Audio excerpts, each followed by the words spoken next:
अच्छा जी, आज का जो टॉपिक है वो है एक इंडिकेटर के ऊपर, ठीक है, जिसे हम टीटीआई कहते हैं और ये ट्रेडर डायनामिक इंडेक्स कहलाता है। ठीक है, बहुत से इंडिकेटर हैं, बहुत से तो MT4 के अंदर भी दिए हुए इन्होंने, RSI है, मैक्ट है, इसके अलावा विलियम दुनिया जहान ऑस्किलेटर है, बहुत सारी चीजें दी हुई इन्होंने। लेकिन टीडीआई जो है ना, एक काफी सारे इंडिकेटरों का एक मजमुआ है और उसके बाद वो बनता है ट्रेडर डायनामिक इंडेक्स। क्योंकि इसकी प्रोबेबिलिटी बहुत अच्छी होती है, लेकिन अगर इसको सही तरीके से इस्तेमाल ना किया जाए तो ये कई जगहों पे बंदे को यानी कि फंसवा भी देता है। बुरी तरह से बंदा फंस जाता है कि अब मैं क्या करूं, मुझे तो सिग्नल मिला था नीचे का और बाय लेना चाहिए था, मगर मार्केट तो स्टिल अभी भी सेल जा रही है। तो इस तरह की बहुत सारी ऐसी कंडीशन है जो अभी मैं आपको इसमें दिखाता हूँ मार्केट के अंदर। सबसे पहले तो हम टीडीआई के ऊपर डिस्कशन कर लेते हैं कि टीडीआई बेसिकली है क्या और किस तरह से चलता है। ठीक है, अच्छा, टीडीआई किस तरह से काम करता है? सबसे पहले हम टीडीआई पे थोड़ा नजरसानी करते हैं। टीडीआई के अंदर जो दो ब्लू कलर की लाइंस हैं, इसमें आप देखेंगे कि एक आपको पहले तो ब्लू लाइन नजर आ रही है, ये पार्ट, ये और ये पार्ट क्या चीज है, ठीक है। फिर उसके बाद आपको एक ग्रीन लाइन नजर आ रही है और एक रेड लाइन नजर आ रही है, ये दोनों पार्ट क्या हैं, ठीक है। और तीसरा जो है इसके अंदर एक यानी कि मजमुआ चल रहा है इसके अंदर, तीसरा जो है वो है एक येलो लाइन का, ये क्या चीज है। अब ये मैं आपको अलग अलग तरीके से ब्रीफ करता हूं। सबसे पहले जो ब्लू लाइंस हैं, ब्लू लाइंस कलर इसका ब्लू है, आप कुछ भी रख सकते हैं, लेकिन ब्लू लाइन जो रिप्रेजेंट करती हैं वो करती है बीबी बॉलिंगर बैंड्स को। अगर आपने बॉलिंगर बैंड को समझा हो तो बॉलिंगर बैंड में यही होता है कि जब कहीं जहां पे भी कोई मास वॉल्यूम आता है और वो वॉल्यूम आके टच करता है बॉलिंगर बैंड को, तो इसका मतलब मार्केट में कुछ रिवर्सल के साइन आ जाते हैं। ये अगर हम बॉलिंगर बैंड को समझें तो ये भी लगभग उसी तरह करता है, लेकिन इसमें जो सबसे ज्यादा एक्स्ट्रा ऑर्डिनरी, जो सबसे अच्छा सिग्नल है वो कौन सा है? एक तो आपने इसमें देखा है कि वी शेप का आता है, ये वाला, ये अगर बैंड को क्रॉस कर जाता है, इस बैंड को क्रॉस कर जाता है, तो इसका मतलब कि ये सिग्नल काफी ऑथेंटिक हो गया। लेकिन इसकी ऑथेंटिसिटी मजीद भी बढ़ सकती है। वो किस तरह बढ़ सकती है कि ये जो एम बन गया है ना, ये मजीद ऑथेंटिक हो जाता है अगर ये एम इसको इस जगह पे मिल जाए बॉलिंगर बैंड से बाहर, तो ये थोड़ा सा ऑथेंटिक हो जाता है। लेकिन अगर नॉर्मल ये वी शेप में भी इस तरह आ रहा है, इस तरह करके ए शेप में भी आ रहा है, तो भी ये चलेगा। तो एक तो ये बात हो गई। दूसरी बात कि जब ये बॉलिंगर बैंड से बाहर आता है तो क्या आता है, ये आरएसआई ग्रीन और आरएसआई रेड में क्या फर्क है? दोनों के अंदर इसके पीरियड का फर्क है। एक नॉर्मल आरएसआई है, सही है, और एक सुपर आरएसआई कहलाता है। नॉर्मल आरएसआई और सुपर आरएसआई में यह फर्क होता है कि with in the Bollinger band, जब बॉलिंगर बैंड से बाहर आ जाता है आरएसआई, तो शो करता है कि मार्केट में अब क्या हो रहा है, ट्रेंड का चेंज हो रहा है। लेकिन इसके बावजूद भी ये देखें, बॉलिंगर बैंड से मार्केट बाहर आई हुई है आरएसआई, मगर यहां पे अगर आप देखें तो मार्केट मजीद चलती ही जा रही है, चलती ही जा रही है, और इवन यहां तक कि फिर यहां गिरी है। तो अगर आपने यहां पे सिग्नल ले लिया, लेट सपोज इस पॉइंट के ऊपर, और यहां पे आपने सिग्नल लिया, तो मार्केट कितनी माइनस में चली जाएगी, ये चीज है।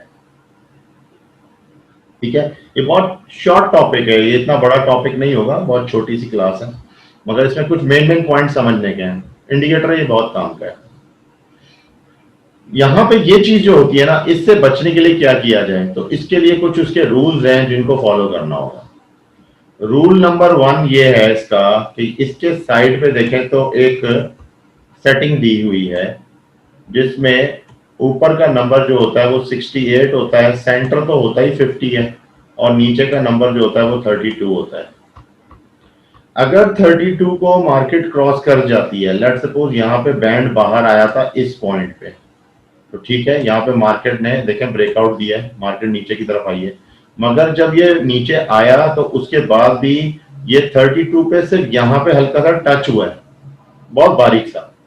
इस पॉइंट पे देखें तो ये जब टच हुआ तो यहाँ पे इसने कितना बाय दे दिया होगा, कोई बाय गया ही नहीं, क्योंकि अगर आपका बाय का बन भी जाता है चांस तो काफी सारी पिप्स के बाद बना है। यहाँ आके हमसे गलती क्या होती है, गलती ये होती है कि हम, ठीक है, हमारे तीन पार्ट्स हैं, एक हमारा है 68 का, एक हमारा है 50 का और एक हमारा है 32 का। लेकिन इसके अंदर हमने तीन चीजों का ख्याल रखना है कि बॉलिंगर बैंड प्लस आरएसआई, फिर सुपर आरएसआई, सही है, और बेस लाइन। इनके मजमूए के ऊपर ही तो ट्रेडर डायनामिक इंडेक्स बना है। तो हम क्यों नहीं एक चीज को देख रहे हैं और अपना सिग्नल ले रहे हैं, हम बाकी चीजों का मजमूआ क्यों नहीं ले रहे? हमें उसका भी तो मजमूआ ले लेना चाहिए। अब वो किस तरह से लिया जाता है? जब आपको नजर आता है कि आरएसआई तो बाहर है, मगर इस वक्त जो सुपर आरएसआई है वो किधर है?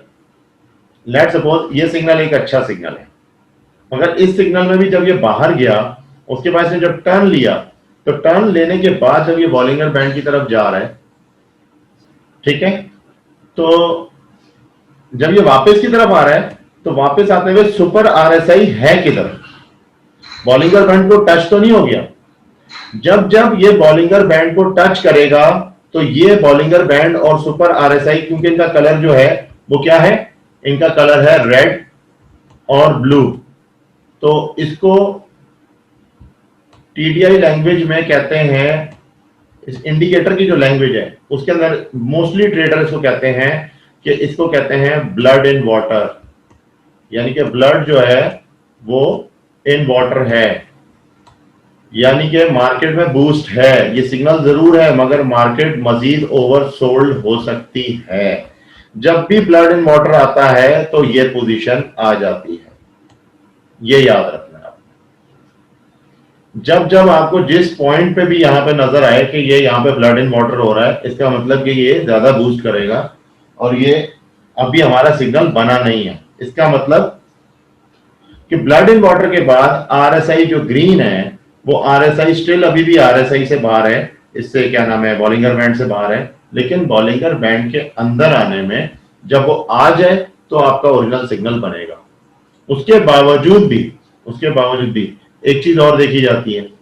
अब क्या है, जिस कंडीशन में हम करंट मार्केट के ऊपर देख रहे हैं वो तो एक अलग चीज है, थोड़ा सा हम बैक टेस्ट पे देखेंगे।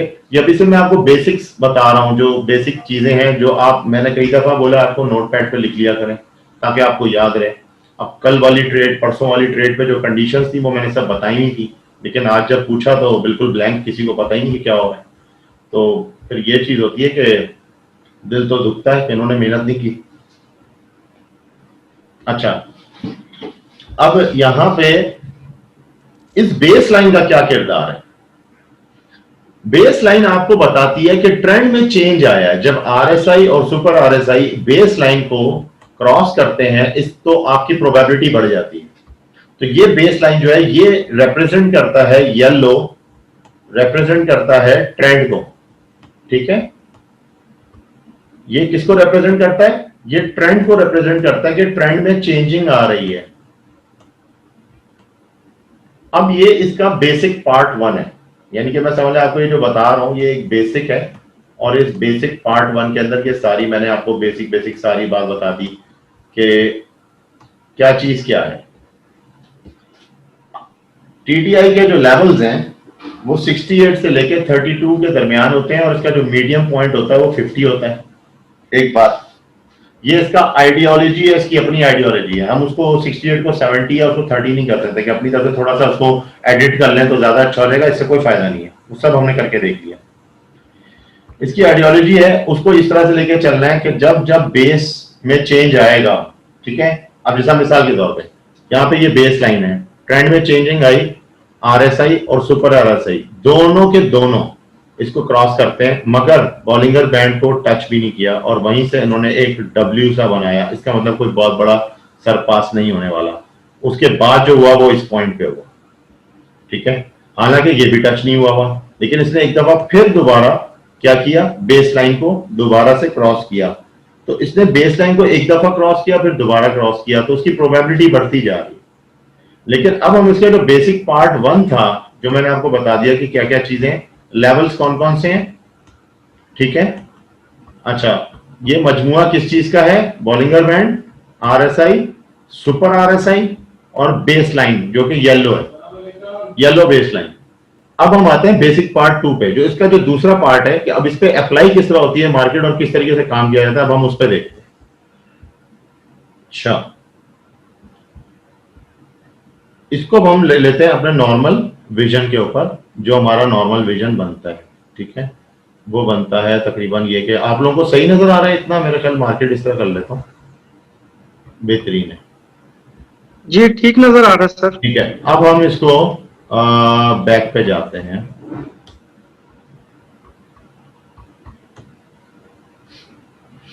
एक चीज समझने की बात है, अभी हम जो अब पार्ट 2 जो इसका जो बेसिक पार्ट 1, तो आपको बेसिक चीजें पता लग गई कि हाँ भाई टीडीआई किस तरह बना होता है, किस तरह का है टीडीआई, वो तो हमें सब समझ में आ गया, जी सर। ठीक है ना। अब इस पे काम किस तरीके से होता है, इसकी स्ट्रेटेजी क्या है, क्या तरीकेकार है, अब हमने उस पर बात करनी है, ठीक हो गया। अच्छा, अब हम एक काम करते हैं, सबसे पहले इसको हाई टाइम फ्रेम पे लेके जाते हैं, हम इसको ले जाते हैं डेली पे, और अब देखते हैं कि डेली पे टीडीआई क्या शो करता है। अच्छा जी, इस वक्त डेली पे जो कैंडल है वो क्या बता रही है, कुछ भी बता रही है, हमें इसकी बिल्कुल भी कोई समझ नहीं है। हमें यह भी नहीं पता कि इसको कन्वर्जन कहते हैं तो इसको डायवर्जन कहते हैं, किसी चीज पे नहीं है। लेकिन हम क्या प्रोबेबिलिटी किधर देख रहे हैं, यहां पे देखिएगा, पेन किधर है, ये देखिए। सबसे पहले जो स्क्रीन पे हमें सामने नजर आ रहा है कि बॉलिंगर बैंड से यहां से क्रॉस हुआ है, ठीक हो गया। तो अगर यहां क्रॉस हुआ तो बॉलिंगर बैंड तो यहां क्रॉस हुआ ना, तो जिसने यहां पे टीडीआई को देख के एकदम ट्रेड ले लियो तो बताएं वो किधर गया होगा, फिर अकाउंट तो वॉश हो गया, ऐसा ही है ना। सुपर आरएसआई ने भी इसको ब्लड इन वाटर किया है, इस पॉइंट पे, इस पॉइंट पे ब्लड इन वाटर किया है। इसका मैं कलर डार्क कर लेता हूं ताकि आप लोगों को सही समझ में आए, ये पॉइंट सही है। इस पॉइंट पे भी जब आते हैं तो ये वाली कैंडल आती है, जो ब्लू कैंडल आ रही है, उसके बाद रेड कैंडल आई है, ठीक है। तो प्रोबेबिलिटी इसकी कहां पे हाई हो रही है, जब ये सब कुछ, ये वो टाइम है, ये समझ लें, यानी कि 1 2 3 4 5 6 7, यानी कि अगर D1 के ऊपर कोई सिग्नल आपको टीडीआई दे रहा है तो एटलीस्ट उसको कंफर्म करने में दिन कितने लग रहे हैं, 7 डेज। इस चीज को समझना है, ये बहुत से ट्रेडर इस बात को समझते ही नहीं है, जल्दबाजी में होता है, जिसकी वजह से मार खाते हैं। मार तो खैर कोई भी खा सकता है, हम भी खाते हैं, लेकिन ये कि मार्केट की जो प्रिडिक्शन होती है ना, अपनी तरफ से कोशिश करके ज्यादा से ज्यादा हाई लेनी चाहिए। अब यहां पे भी जब इसने दूसरा सिग्नल आके बॉलिंगर बैंड के अंदर एंटर होने का दिखाया इस जगह पे, तो भी वो कौन सी कैंडल आ रही है, वो कैंडल ये आ रही है, जो मैंने आपको स्ट्रेटेजी के मुताबिक बताई है कि जब मार्केट नीचे आके एक अपना रीटेस्ट देता है, रिट्रेस करता है, तो हम क्या करते हैं। ये अब क्लास 3 थी, मैं इस तरह आपकी क्लासेस लेके चल रहा हूं ताकि आप एक खास किस्म के मेथड को क्लास बाय क्लास समझते चले जाएं कि क्या क्या चीज है, ठीक है। यहां पे इसकी प्रोबेबिलिटी बनती है। अच्छा, तो क्या ये सेल कितना जबरदस्त सेल होगा।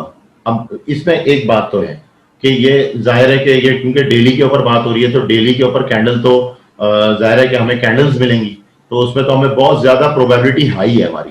लेकिन बेस लाइन किधर है, बेस लाइन इस वक्त 50 के लेवल के ऊपर है, यानी कि अभी 50 के लेवल को टच कर रही है। दैट मींस कि ये बेस लाइन जब 50 के लेवल को टच कर रही है तो स्टिल ये मार्केट अभी भी बहुत ज्यादा रिस्की है। किस तरह रिस्की है कि ये जो आपने प्रोबेबिलिटी ली है, ये सिर्फ और सिर्फ आरएसआई की मूवमेंट की ली है कि आरएसआई जस्ट जाके टच करेगा बेस को और सुपर आरएसआई, तो आपकी ट्रेड खत्म।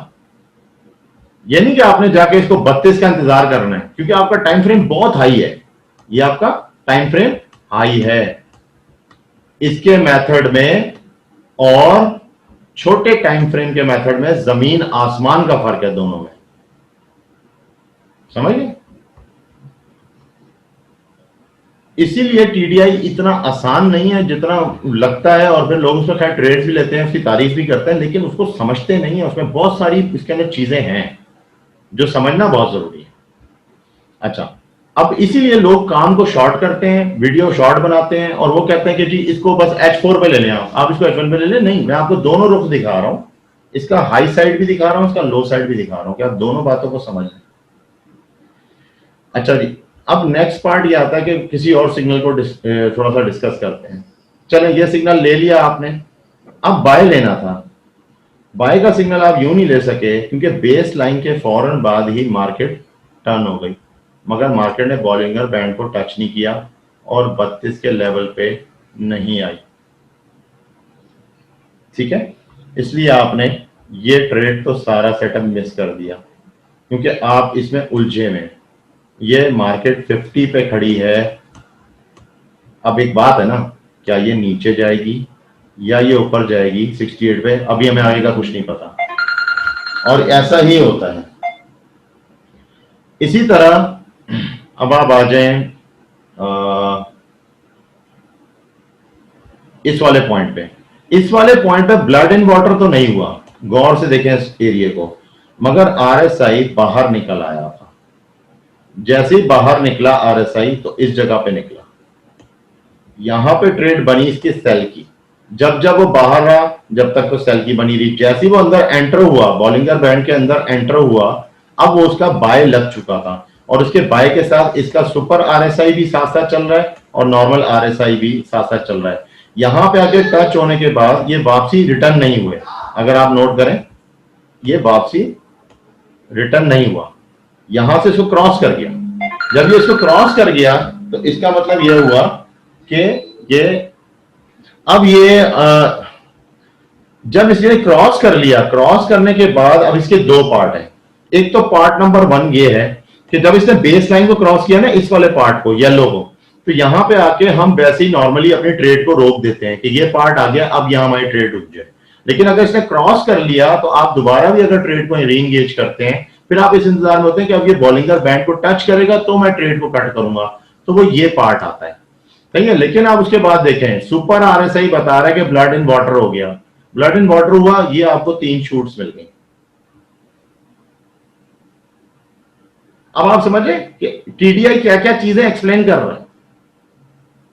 अगर उसके रूल को अच्छी तरह समझ लिया कि ये इसका रूल होता है, ठीक है, जहां जहां हमें ये रूल मिलेगा वहां वहां ये चीजें मिलेंगी हमें।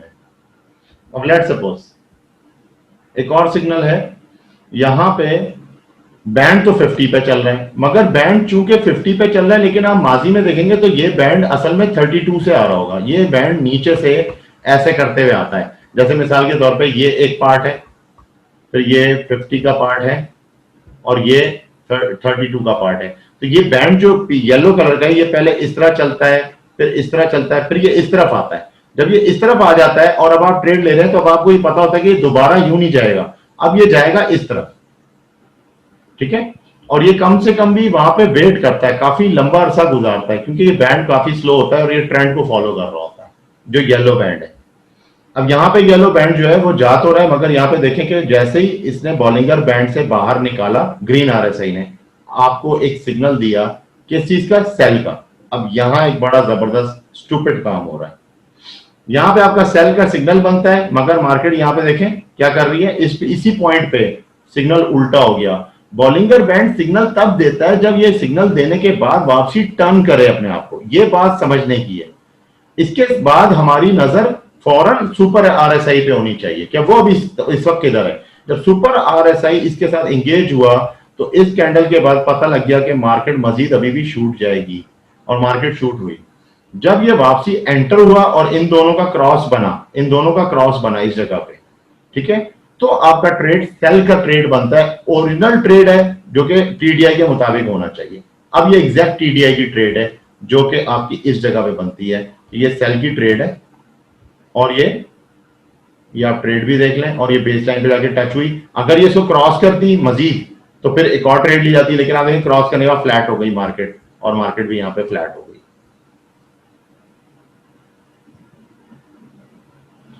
एक तो ये पार्ट आपको मैंने दिखा दिया बड़े टाइम फ्रेम के हिसाब से। अब देखें बहुत सी चीजें चेंज हो जाएंगी। मैं एक ट्रेड लेना चाह रहा हूं इस वक्त, ठीक है। मैं क्या करूंगा, इस वक्त की ट्रेड मुझे क्या दिखा रही है, मैंने डेली पे जाके टीडीआई को देखा तो टीडीआई जबरदस्त तरीके से सिग्नल दे रहा था बॉलिंगर बैंड का। उसके बाद जब ये एंटर होने लगा तो यहाँ पे ब्लड इन वाटर हुआ इस एरिया में। उसके बाद ये मार्केट मजीद बूस्ट हो गई ऊपर। जब ये एंटर हुआ इस एरिया में तो मेरी ट्रेड इस एरिया पे बनती थी, ये मुझसे मिस हुई। उसके बाद ये वापसी ऊपर गया, दोबारा आप देखेंगे उसके बाद फिर आरएसआई ग्रीन नीचे चला गया। तो अगर आरएसआई ग्रीन नीचे है और सुपर आरएसआई रेड ऊपर है तो ट्रेड आपकी सेल की होगी। अगर सुपर आरएसआई नीचे है और ग्रीन उसको क्रॉस करके ऊपर चला गया तो बाय की ट्रेड होगी। ये बात भी आप मेंशन कर लें।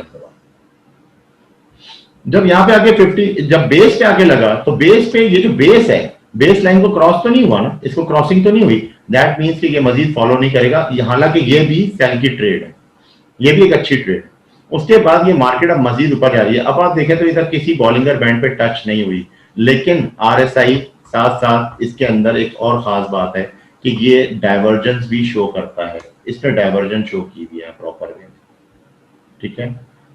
और डाइवर्जेंस शो करने के बाद ये भी बता रहा है कि इधर इनका क्रॉसिंग भी हो गया हुआ है, तो लिहाजा अब मार्केट क्या करेगी, नीचे की तरफ जाएगी। ये प्रोबेबिलिटी इसकी आ गई और ये 68 पे आ गई, ठीक हो गया। अब हमने ये बात तो पकड़ ली, लेकिन क्या वाकई मेरी ट्रेड इधर होनी चाहिए, इधर होनी चाहिए, किधर होनी चाहिए? एक बात है, मैंने भी यार ट्रेड बहुत लेट लगाई है, बहुत ज्यादा लेट लगाई है। मुझे इसको सुबह वॉच करना चाहिए था तो मैं इसको पकड़ लेता है, कल रात को पकड़ लेता, ठीक है ना। लेकिन मैंने ट्रेड बहुत ज्यादा लेट लगाई है। अच्छा, अब ये पॉइंट पकड़ना है, इसके लिए क्या किया जाएगा? अब हमने एक हाई टाइम फ्रेम पकड़ा, अब हम माइनस पे जाएंगे। अब हम आ रहे हैं H1 पे। H1 पे माहौल थोड़ा चेंज है, सही है। H1 ये बता रहा है कि मार्केट चूंकि अब 32 पे आ चुकी है इस जगह पर, ठीक है, तो ये बाय का ट्रेड बना चुकी है इस जगह, ठीक है। मार्केट अब 32 पे आ गई है, क्रॉसिंग भी हो गई है, बॉलिंगर बैंड के अंदर भी चले गए दोनों। है तो फ्लैट, है तो फ्लैट चल रहा है, लेकिन बेस लाइन को टच करने जा रहा है। मगर बेस लाइन देखिए दौड़ता हुआ उसके करीब आ रहा है, इसलिए करीब आ रहा है कि बेस लाइन जो है अभी मजीद किधर आके सेटल होगा। ये पूरे एरिया में बेस लाइन किधर था, इस पूरे एरिया में बेस लाइन जो था वो 68 तक भी नहीं गया, सही है। 68 के लेवल पे नहीं गया, फौरन गिर गया और 50 को भी क्रॉस कर गया। तो इसका मतलब क्या होता है, ये 32 पे आ गया। अब ये 32 पे भी तकरीबन इतनी ही लेंथ में रहेगा, यानी कि टाइम लगाएगा। वो टाइम 1, 2, 3 दिन का हो सकता है, ठीक है। अब हमें चूंकि शॉर्ट टाइम फ्रेम पे आए हैं, वहां से देखते हुए आ रहे हैं कि डाइवर्जन लगी हुई है डेली पे, और वहां से ये भी देख लिया कि सिग्नल बन चुका है हमारा। मगर अब हमें एंट्रीज किधर लेनी चाहिए? उस एंट्रीज को मोर रिफाइन तरीके से लेने के लिए मुझे इंतजार करना पड़ेगा कि ये मार्केट अगर ऊपर जाती है 68 पे आती है तो मैं ट्रेड लूं। अब इसी तरह यहां पे एक सिग्नल आया है, ये सिग्नल जब बॉलिंगर बैंड से बाहर जाता है तो आप देखें उसके बाद ये वापसी अंदर एंटर भी आता है, और ये बिल्कुल इस तरह है, हुक की तरह।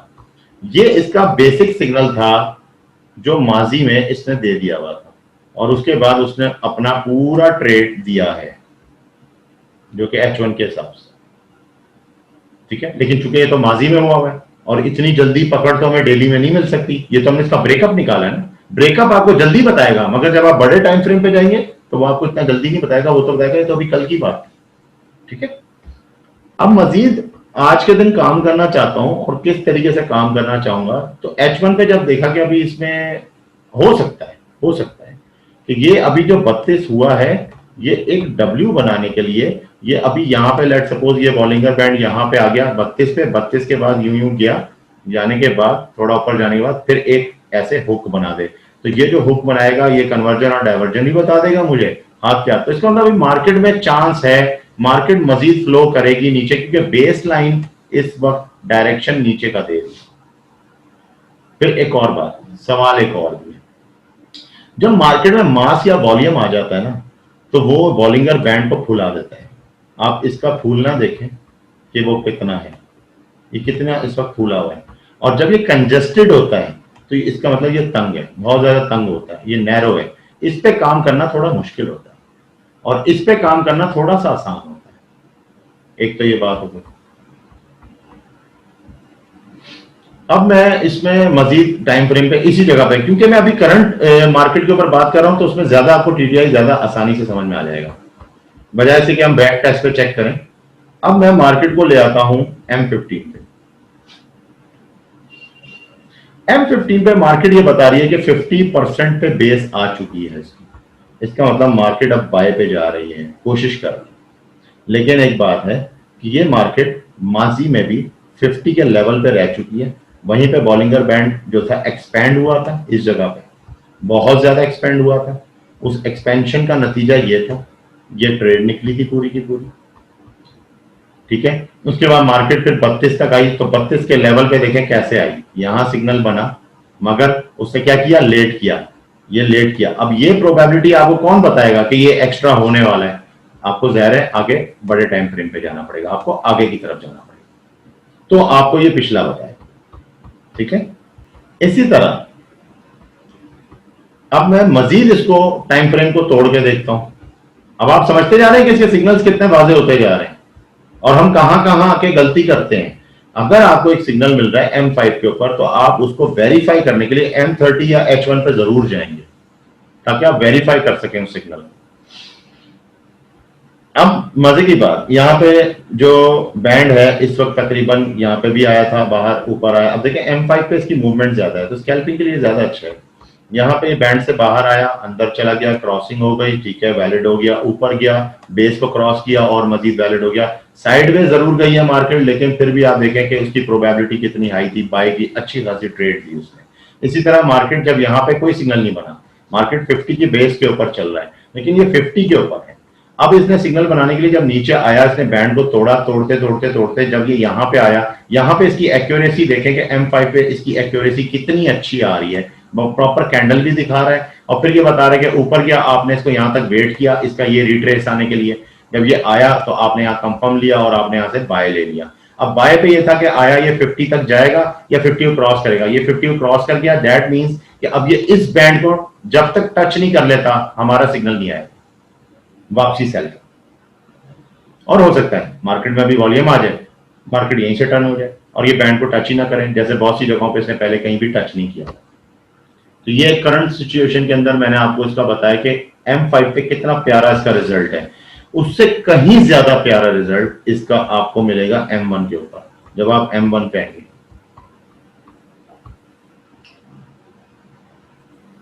M1 पे देखें कितना प्यारा रिजल्ट आ रहा है इसका, ठीक है।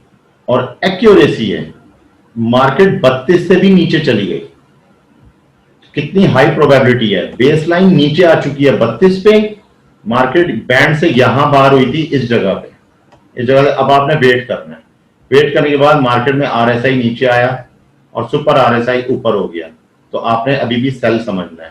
जब इनका क्रॉसिंग हो गया और ये ग्रीन ऊपर चला गया और रेड नीचे आ गया, दैट मींस क्या हुआ, ग्रीन ऊपर हो गया, अब ये बाय हो गया, ठीक है। आप उसकी एक्यूरेसी देखें तो किस पॉइंट पे आ रही है। फिर उसने बेस को क्रॉस किया, तो बेस को उसने इस जगह पे क्रॉस किया, ठीक है। इस तरह करते करते उसने बैंड को टच किया। अब जब इसने बैंड को यहां टच करके बाहर निकल गया, आप देखें वहीं एकदम डॉजी बना, मार्केट सेल हो गई। अब इसके शार्प देखें कितना है, लेकिन यहां पे आने के बाद जब इनकी क्रॉसिंग हुई, रेड ऊपर हुआ, इसने बताया सेल हो गया, मगर सेल होने के बाद देखें बेस को टच नहीं किया इसने, और बेस है कि स्टिल अभी भी 32 के ऊपर है। तो सिग्नल क्या बता रही है कि सिग्नल अभी भी क्या, किस चीज की प्रोबेबिलिटी बता रही है बड़े चार्ट के हिसाब से, अगर ये 32 के ऊपर है, ये बता रही है कि जब आप यहां से आगे बढ़ेंगे तो अभी भी चांस बताएगा कि अभी भी बाय है, और आप उस बाय के ऊपर ही फ्लो करते रहेंगे अंटिल जब तक ये बेस लाइन वापसी पूरी 68 पे टच नहीं कर जाती। समझिए मेरी बात। तो जनाब ये है टोटली TDI, और मैंने आपको सारा एक्सप्लेन कर दिया, कंप्लीट डेली से लेके M1 तक सारा समझा दिया आपको। मैंने इसकी सारी चीजें, सारी बातें बता दी। अब आप ये वीडियो में आराम से देखा करें, वीडियो जब देखनी हो तो प्रॉपर एक टाइम निकाल लें कि 1 घंटा में निकाल लूं, कोई मुझे तंग ना करे, मैं आराम से इस बात को जरा डीपली समझूंगा कि अगला क्या बोल रहा है, और फिर उसको मैं साथ में लैपटॉप में भी देखता जाऊंगा, तो ज्यादा जल्दी आसानी से बात समझ में आ जाती है। तो अब आप क्वेश्चंस कर लें। सर टीडीआई का मैंने वो सवाल ये था मेरा सर कि जब ये क्रॉस बन जाए इसका रेड और ग्रीन का तो फिर ही ट्रेड लेनी चाहिए। फिर कंफर्म ट्रेड हो जाती है ना। देखें, मैंने आपको पहले भी बताया कि यहाँ पे ये पॉइंट बन गया इस जगह पे, ठीक है। अब इस जगह पे देखें, ये पॉइंट वैसे तो कैंडल्स में नजर आ रहा है, मगर ये पॉइंट यहाँ पे तो बहुत पहले बना हुआ है ना इस जगह पे। मगर इस जगह पे क्या हुआ है कि इस जगह पे जो आरएसआई है, सुपर आरएसआई, वो अंदर अभी आके बैंड को टच करने लगा। ये अभी स्टिल बाहर है। जब तक ये बाहर है आपने वेट करना है। जब ये अंदर एंटर हो जाए फिर आपने ये देखना है कि आया उसके बाद ये इनका क्रॉस बन रहा है। आप देखेंगे उसका क्रॉस नहीं बना, फिर वो ब्लड इन वाटर हो गया। जब ब्लड इन वाटर हुआ इस जगह पे, तो इसने देखें उसके बाद बूस्टिंग कैसे मारी है। इसके बाद हाई बूस्ट आ गई। अब हाई बूस्ट आने के बाद भी आपने वेट करना है जब तक ये आरएसआई इस बैंड के अंदर वापस नहीं चले जाते। और किधर जाएंगे, मैग्नेट होंगे सीधा इस बेस लाइन के पास। अब आप समझे मेरी बात? सर ये देखें, आगे देखें तो ये 32 की जो लाइन है इधर से क्रॉस रेड और ग्रीन लाइन में फासला आया है, लेकिन मार्केट अप नहीं गई इतनी ज्यादा। नहीं, आज नहीं गई। आज जो अपनी गई वो तो वैसे ही साइड वे चल रही है, सुबह से साइड वे चल रही है। आप देखें तो सही, आज के मार्केट का जो कैंडल का साइज है वो अभी तक है कितना, उसको खुद नहीं समझ आ रही मैं हूं क्या। देखें तो सही। सर पाइप पर है कि कि मैं ये हूं। खाद तो खूब अच्छी होती है इस पर। ये देखे ना अभी तक तो यही बता रही है वो। हाँ, लेकिन इसके अंदर रहते हुए विद इन द मार्केट अगर आप देखें M15 के ऊपर भी, जब यहाँ पे देखें, यहाँ पे इसने ये चीज दिखाई, ओहो मेरा माउस, जब यहाँ पे इसने ये चीज दिखाई तो आप देखें कि उसके बाद क्या हुआ। यहाँ पे भी तो बूस्टिंग मिल रही है आपको अंटिल जब तक मार्केट, और यहाँ क्रॉस भी हुआ। अगर आप इस क्रॉस पे भी देखें तो आप यहाँ ट्रेड लेंगे इस जगह पे। अगर आप इस जगह भी ट्रेड लेते हैं तो भी कोई बुराई तो नहीं है। तो ये ट्रेड भी बहुत होती है स्कैल्पर के लिए। अच्छा वॉल्यूम लॉट लगाओ, क्यों नहीं मिलता आपको पैसा। और भी क्वेश्चन है? कोई लास्ट क्वेश्चन कर ले। सर इसका रूल यही है फिर। सर इस ट्रेड का एसएल कहाँ पे होगा? इस वाली ट्रेड का एसएल किधर होगा जी? हम इसको देखें, टीडीआई में एसएल किस तरह लेंगे मुझे बताएं। टीडीआई यहां पे उठ जाता है, एक मिनट में आपको ऐसे समझा। यहां पे बनता है सिग्नल मोटा मोटा, हमने विजन में देखा। अब हम बाय लेने लगे, तो बाय लेने के हिसाब से इसका एसएल किधर लेंगे मुझे बताएं।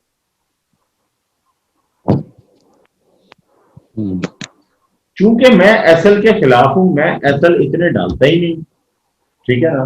तो इसलिए मैं ना तो वो एसएल वाली लर्निंग दे रहा हूँ, ना मैं उस हिसाब से एजुकेशन प्रोवाइड कर रहा हूँ। मैं तो वो आपको ठोस चीजें दे रहा हूँ जिसके अंदर आपका ना एसएल है ना कोई ट्रेलिंग स्टॉक।